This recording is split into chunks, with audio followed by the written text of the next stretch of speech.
Tant que nous avons complété les sciences de la vie par de la Terre, donc nous pouvons échapper à cette extrapolation néfaste du darwinisme. J'ose même pas vous demander, je risque de voir ce que vous pensez du post-humanisme ou du transhumanisme, je sais pas comment il faut l'appeler. Bah, le transhumanisme, si vous qui voulez, espère quand même offrir l'idée de progrès à l'occasion d'une rédemption, en tenant compte du bilan très mitigé qu'on peut lui accorder. vous savez, dans mon livre, je parle de Faust. Je commence par évoquer la civilisation faustienne. Eh bien, le transhumanisme, c'est la continuation de Faust.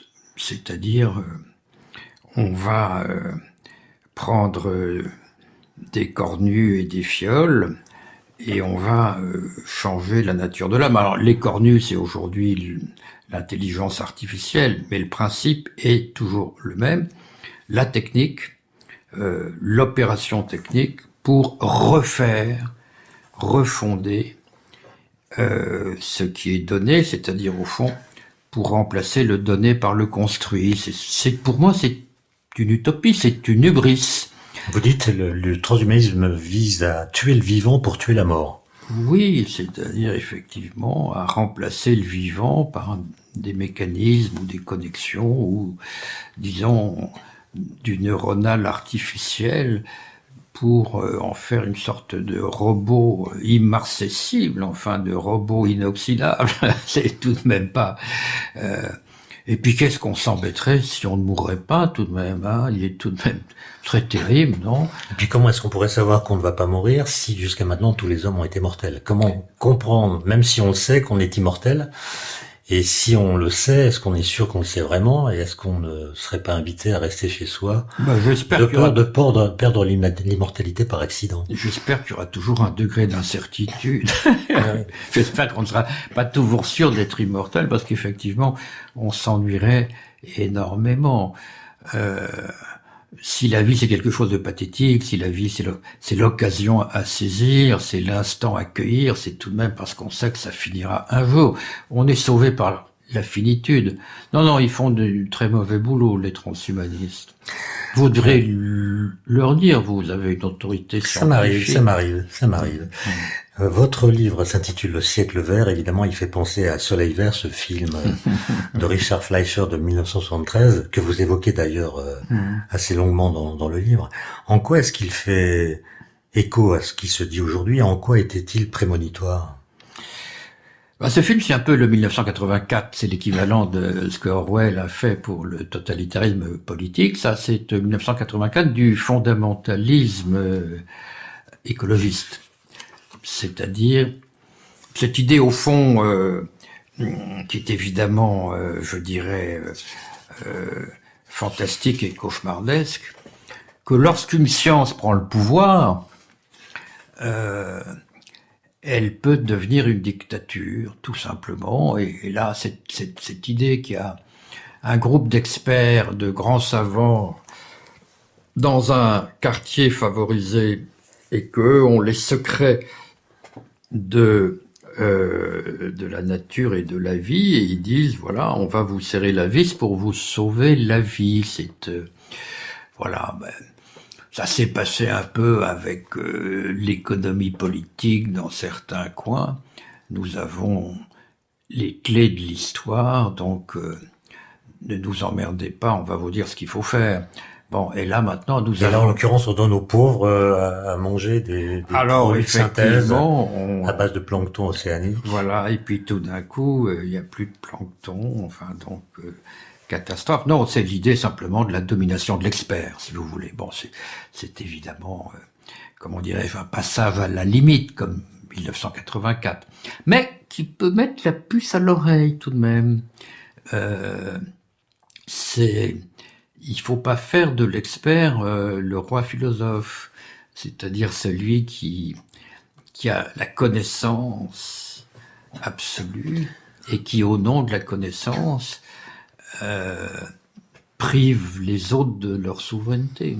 Non, mais comme disait Einstein, la connaissance de ce qui est ne permet pas d'avoir la connaissance de ce qui doit être. Alors c'est ça, moi c'est la question que je voulais vous poser. Et donc la question c'est comment tenir compte ou maintenir l'idée d'un idéal, si j'ose dire, en rendant justice à ce que nous savons?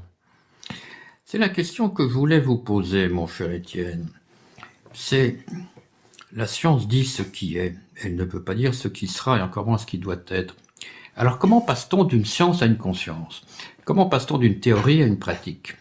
Comment, je dirais, peut-on tirer d'une science descriptive des impératifs de conduite? J'ai envie de vous poser cette question, vous en savez plus que moi. La science ne répond pas aux questions que pose le fait qu'elle donne des nouvelles capacités d'agir. Elle dit comment faire une bombe atomique, elle ne dit pas si on doit la faire. Vous dites la science ne décrit que ce qui est et jamais le futur. La climatologie, par exemple, aidée par des équations déterministes de la physique, montre qu'on est pour un certain temps en régime balistique, c'est-à-dire que la variation des températures à venir est connue et elle est déterminée par ce que nous avons fait dans les décennies passées. Donc certaines sciences disent des choses de ce qui va se passer. Ensuite, je pense que pour répondre à la question que vous posez, tant que la science a été enchâssée dans l'idée de progrès, alors on devait regarder toutes les possibilités que la science nous offre, notamment en matière de technologie, avec l'idée que c'est sans doute vers le meilleur que cela nous tire, même s'il peut y avoir des accidents. Or, l'idée de progrès est aujourd'hui en crise, de sorte que quand on discute des applications de la science, c'est plus l'idée transcendante de progrès qui permet de déterminer comment décider, mais plutôt des valeurs qui s'opposent. Certains mettront en avant des valeurs économiques, d'autres des valeurs écologiques, d'autres des valeurs liées à la santé, etc., sans qu'on puisse forcément trouver un point d'accord, un point d'équilibre. Autrement dit, les valeurs s'opposent plus que les principes, de certaine façon. Donc, il y a toujours place pour la politique, c'est-à-dire pour la délibération, et la surtout discussion. place pour la procrastination. C'est-à-dire la non-décision. Exactement. Et l'avenir est presque autant piloté par nos actions que par nos inactions. Simplement, les actions sont beaucoup plus jugées, en bien ou en mal, que les inactions, qui sont plus silencieuses et moins visibles. Donc, pour vous, on a avantage à l'indécision, finalement, si je vous entends bien, politiquement. Mais il faudrait, sur certains sujets, mettre au point des comités, alors pour le coup d'experts, comme a été le GIEC. Le GIEC, sur la question du climat, a fait travailler beaucoup de gens et produit un document qui fait autorité sur la connaissance d'aujourd'hui. Il y a beaucoup d'autres sujets pour lesquels ces questions devraient être abordées de la même façon, mais ne le sont pas, ce qui laisse un flou sur ce que la science dit ou ne dit pas à propos de telle ou telle question. Par exemple? Par exemple, le nucléaire, par exemple, les pesticides, il n'y a pas le même travail collectif que celui qui a été fait pour le climat. Oui, mais sur le pesticide, il est certain qu'un agriculteur n'aura pas le même avis qu'un cancérologue, je veux dire. Alors que sur le climat est le même pour tous, donc on peut concevoir un consensus plus facile. Non, le GIEC a mis des années à rassembler toutes les études et à produire un document qui soit vraiment le document de la communauté scientifique dans son ensemble. Donc, autrement dit, la question politique, c'est comment associer dans des décisions collectives ce que nous voulons et ce que nous savons. Oui, mais alors une question politique se pose. Avons-nous prise sur l'évolution climatique en dehors, je dirais, de la marge, je dirais, qu'on appelle anthropocentrique, enfin, mais je veux dire, est-ce que, au fond, est-ce que vous croyez qu'on peut juguler réellement cette dégradation climatique? D'après les scénarios que le GIEC a envisagés, si on agit aujourd'hui, de façon très importante, en réduisant les émissions de gaz à effet de serre, la température va continuer de monter. Donc on est dans ce qu'on appelle un régime balistique. Et donc ça va être très difficile d'un point de vue politique d'imposer aux gens de prendre des mesures de restriction, alors même que les choses continuent de se dégrader. Oui, parce qu'il y a vraiment une différence, je dirais, entre l'évolution des esprits, nos modes de pensée et l'évolution de notre mode de vie. Il est beaucoup plus facile de penser autrement que de vivre autrement. Absolument, mais ce qui est sûr, c'est que si on annulait demain les émissions de gaz à effet de serre, ça n'empêchera pas les océans de continuer à monter pendant des siècles, à cause des constantes thermiques qui lui sont associées. Donc notre capacité est limitée d'intervention. Elle est limitée, et c'est pour ça qu'il faut la discuter. Quelle amplitude on donne aux réactions que provoque la prise en compte des connaissances qu'apportent les scientifiques sur ces questions. Mais est-ce que la réaction est capable de freiner l'évolution, ou en tout cas de la modifier? De la limiter, en tout cas. De la limiter. Oui, puisque l'effet de serre a une composante anthropique liée à l'activité humaine. Et donc, en jouant sur l'activité humaine, on peut modifier l'ampleur de ce changement. Donc, vous êtes un progressiste modéré, comme il faut l'être, sans illusion, sans utopie, mais tout de même actif. Vous ne baissez pas les bras. Au fond, c'est une position sage. Elle est un peu démobilisatrice, parce que si vous dites ça à la télévision un soir, si vous êtes président de la République, si vous leur dites, bah, vous savez, on va faire ce qu'on peut, mais ça va pas changer grand-chose, vous risquez de ne pas être réélu. Non, mais c'est précisément parce que les lois physiques sont des lois sur lesquelles on n'a pas de pouvoir. Comme le dit Richard Feynman, grand prix Nobel de physique, la nature ne peut pas être dupée par les discours. Oui. Il y a peut-être chez les fondamentalistes de l'écologie la croyance que le discours peut s'imposer à la nature. La nature est rebelle au discours, c'est la formule de votre... La nature ne peut pas être dupée par les discours. Oui. Et la politique, c'est faire croire. La politique, il y a toujours une part de duperie chez un leader politique. Il faut duper pour mobiliser. Donc tout ça, écoutez... Mais en fait, ici, c'est moi qui pose les questions, Régis Debray, normalement. Oui, mais moi, me pose, vous pouvez pas m'empêcher à moi-même de me poser des questions et de profiter du fait que je vous ai devant moi pour vous poser des questions. J'entends bien, mais comme l'émission va bientôt se terminer, j'en ai une dernière à vous poser absolument. Vous dites en gros dans votre livre, entre autres choses, qu'on est passé de la Marseillaise à l'Ode à la salade. Oh, alors, bon, c'est ironique évidemment, mais vous précisez que vous appelez à une négociation entre la salade et la Marseillaise, et puis que les deux réunis, il faudra les coupler à l'international. Ça fait quand même un très gros programme.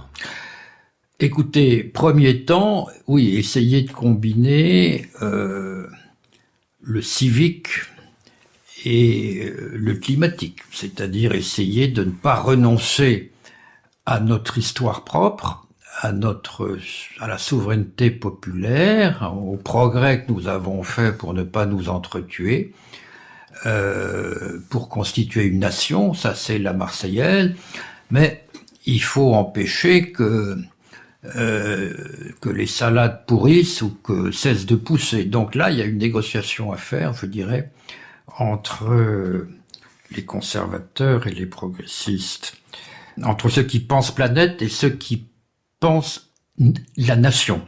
Bon, ça c'est le premier point. Et ensuite, puisque le problème est planétaire, faut pas se faire d'illusions. Il est plus facile de penser planète que d'agir planète. Mais il faudra tout de même à un moment donné, mais on le fait déjà, disons, inciter à des mesures coordonnées. Je n'y crois pas beaucoup d'ailleurs.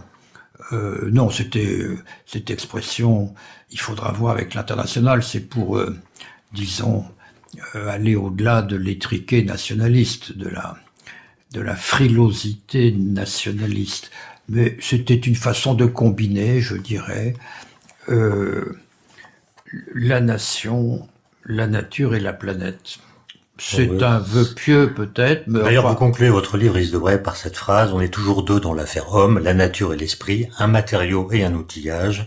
Il n'y a donc pas à choisir entre la tondeuse et le jardinier, entre le moyen et la fin, entre le technique et le spirituel.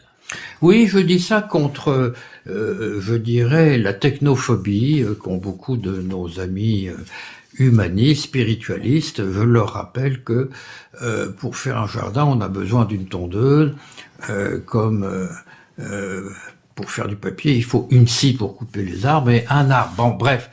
Je postule l'idée qu'il ne faut pas opposer la technique d'un côté et l'homme de l'autre. La technique, c'est ce qui aide à l'homme de s'accomplir, et ça peut l'aider à sauver la nature, puisque Disons, pour qu'il y ait des lacs à l'eau pure, il faut des stations d'épuration.